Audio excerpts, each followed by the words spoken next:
I'll need to read the instructions before they'll work.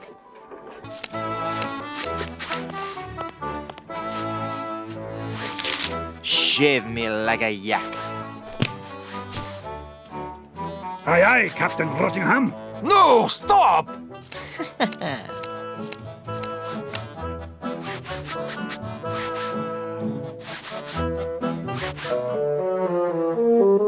Holy infestation! You've been struck with the hair demons. What are you talking about? The cursed head vermin, the scourge of every hygienic sailor on the seven seas. That's a lie! Sure as I'm standing here, they're wriggling about your scalp like a pack of wretched sea lions. Good analogy. This calls for drastic action. I'm bringing in old Ironsides. No, let's not be too rash. Rash? That's a bad sign. There's no time to lose. I'm going to have to amputate. No, you'll ruin my hair!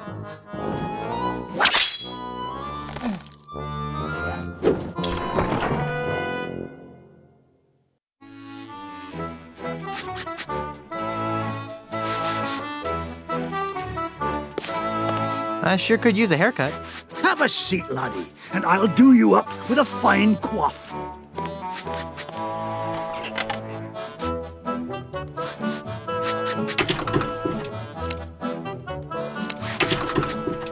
Ah, keep your hands off that chair handle.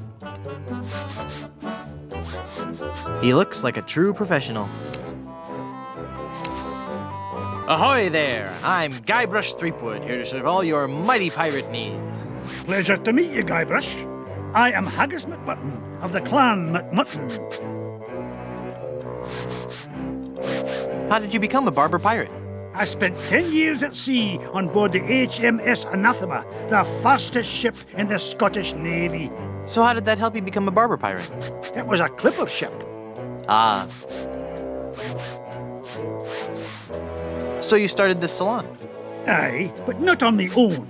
I grew to love hairstyling so much, I told two of my best friends about it. And then they told two friends. Aye, and they told two friends, and so on and so on. I want to know more about safe hair replacement systems. Ach, there's no such thing. It's nae proper to fool with the course of nature. Do you know any rousing pirate stories? Well, there is the story of the secret of Bulky Island. We were a crew of 200 men, under the command of Big Jake McJuggernaut, the most powerful captain on the seas. One night in port, Captain Jake heard the tale of an enormous treasure buried somewhere on Bulky Island. We set sail and landed on the island within a fortnight and found the treasure the next morning. Bulky Island? Where's that? You won't find it on any map. Captain Jake took the location of the treasure to his grave. Oh, it was a beautiful sight. A tremendous chest made of solid gold. Big Jake leapt into the hole and wrapped his sinewy arms around the chest. He gathered his resolve, counted to 3, filled his lungs and lifted with all his might. The sound of his back cracking brought a grimace to even the most steel-hearted crewman. By nightfall, the lot of us were lying on the beach, writhing in pain.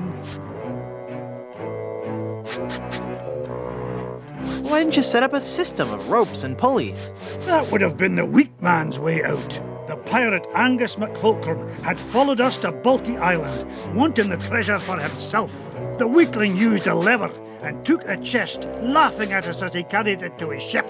And my proud Captain McJuggernaut died in traction, cursing himself for not being strong enough.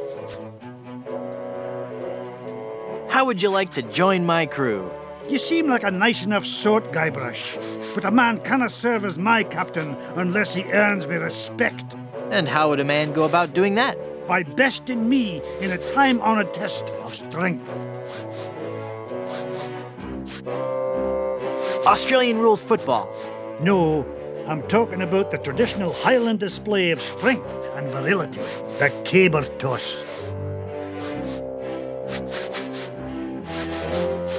But in school, I was always picked last for caber tossing. Maybe it's because you weren't familiar enough with the sport. You see, the caber is a large tree trunk. We go to the field of competition, and each of us heaves the caber as far as he can. The man whose caber goes the farthest is the winner. That's just about the stupidest sport I've ever heard of.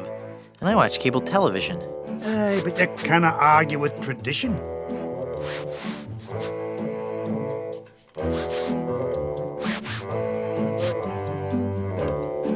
Could you explain this caber tossing concept again?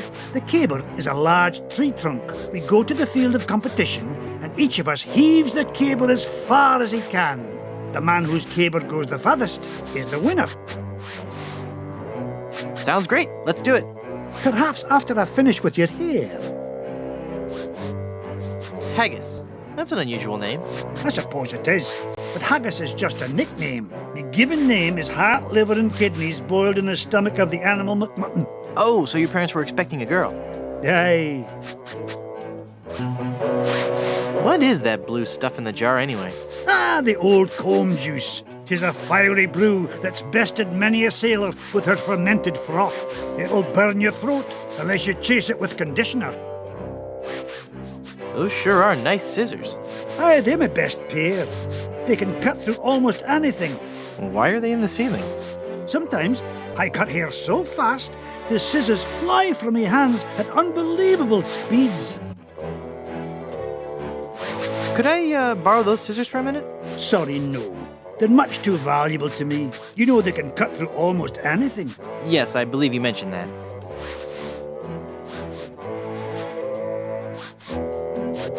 I think that's enough of a haircut for now. Aye, as you say, laddie.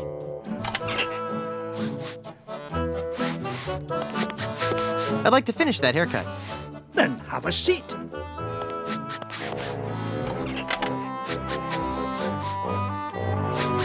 I can't reach it. I'm too low.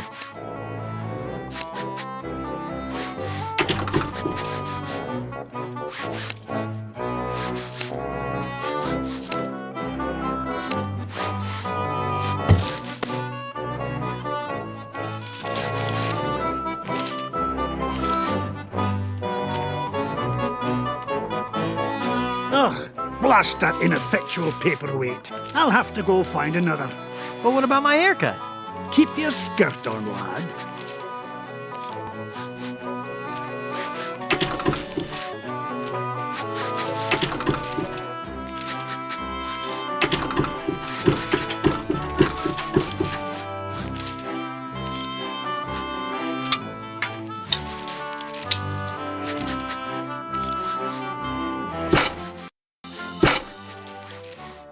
Phew.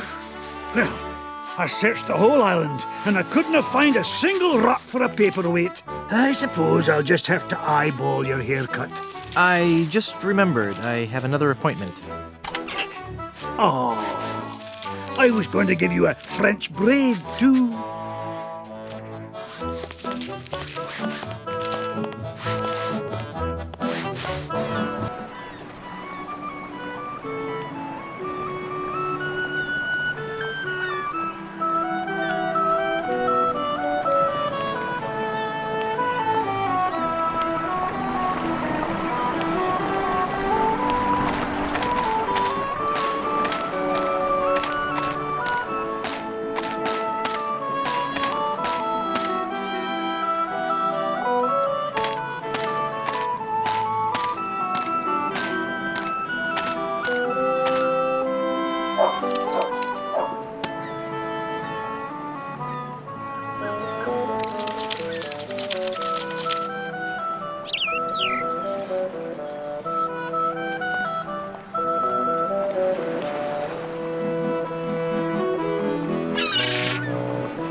I wonder what this sign means. Snake crossing. What possible harm could a snake?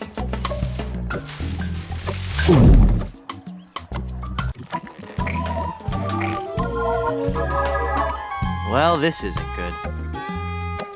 It's a priceless, delicate Fabergé egg. It's the fearsome head of that pirate-eating snake. I can't see it, but I'm sure it's a 9-iron. I can't see what that is, but I bet it's a box of Full of Bran cereal. The highest fiber content available without a prescription. Last I heard, they added even more live white mouse flavor. I think it's a machete sharp enough to cut through even the largest reptiles. I bet that's a big old stick, the perfect snake beating size. I can't see it, but I bet it's Snake Away brand snake repellent. I think those are the Jaws of Life, which would really help me get out of this snake.